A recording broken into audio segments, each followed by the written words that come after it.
Bismillahirrahmanirrahim. Həzrəti Zeynəb səlamullah əleyha İmam Hüseyn əleyhissalamın fədakarlığı nəticəsində şəhadət selinin tarix boyu axacağını bilirdi. Bugünə qədər şəhidlərin qanı hesabına çoxlu tağut rejimləri devrilib.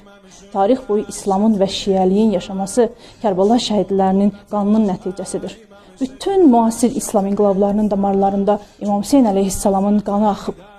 Hal-hazırda Azərbaycanda da çox sayda möminlərin, ruhanilərin şərlənərək həbs olunması, dini mərasimlərin, əzadarlıq məclislərinin, aşura yürüşlərinin qadağan olunması, İmam Hüseyn bayrağı ilə və hicabla mübarizə aparılması təsadüfi deyil.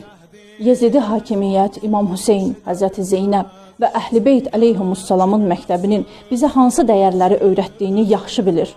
Zülmlə mübarizə aparmaq, zalıma qarşı müqavimət göstərmək. Əlbəttə ki, bütün bunlar mənəviyyatını dünyaya satmış azğın başçılara sərf etmir. Hətta əmin olun ki, onlar əsl Hüseynçi və Zeynəbçi şiələrdən şiddətlə qorxurlar. Yezidi hakimiyyət tərəfindən şiələrə qarşı edilən bu təzyiqlər bizi yalnız gücləndirir və sayımızı daha da artırır. İmam Xomeyni rəhmətullah əleyh buyurduğu kimi, öldürün bizi, bununla millətimiz daha da ayılacaq.